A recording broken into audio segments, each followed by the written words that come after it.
ยดายเมียเก่าคันสิเอาเมียใหม่สำเมียก็พอหาได้แต่หัวใจยังอยู่กับเมียเก่าเสียดายมุนเฮาสร้างมาทงน้อยอีมุมปากเมาเมียใหม่ย่านบ่คือเมียเก่าคิดฮอดลูกเต้าสุดแสนเอาตั้งแต่เฮาเลิกกันน้ำตาอ้ายเต็มสองแก้มได้แต่รักจบรักแน่ทุกคืนนอนให้ใส่หมอนสิเบิ่งหน้าผู้ใดบ่คือหน้าน้องบังอ่อนชาตินี้คงตายแน่นอนคันน้องสิเอาผัวใหม่บ่ได้เมียเก่าอ้ายนี้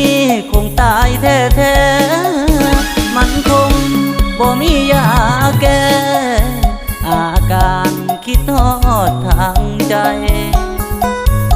คิดฮอดน้องลากินยายังมันก็บ่หายขาดลูกขาดเมียบ่ได้เว้าจากใจผัวเก่าเด้อนะความผิดผ่านมาแก้วตาจงให้อภัยนับจากวันนี้ต่อไปอ้ายสิฟังคำเจ้าทุกอย่างผัวเก่าคนนี้จะขอเป็นคนดีของนางอภัยเจ้าได้ทุกอย่างขอหักนางเมียอ้ายคนเดียว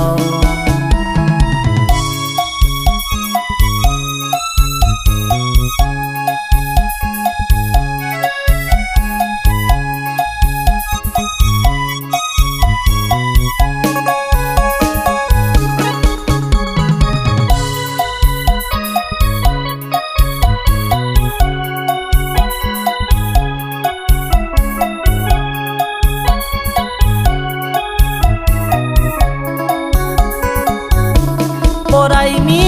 ยเก่าอ้ายนี้คงตายแท้ๆมันคงบ่มียาแก้อาการคิดฮอดทางใจคิดฮอดน้องลากินยายังมันก็บ่หายขาดลูกขาดเมียบ่ได้เว้าจากใจผัวเก่าเด้อนะความผิดผ่านมาแก้วตาจงให้อภัยนับจากวันนี้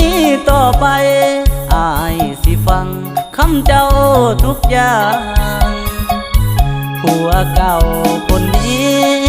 จะขอเป็นคนดีของนางอภัยเจ้าได้ทุกอย่างขอหักนางเมียอ้ายคนเดียว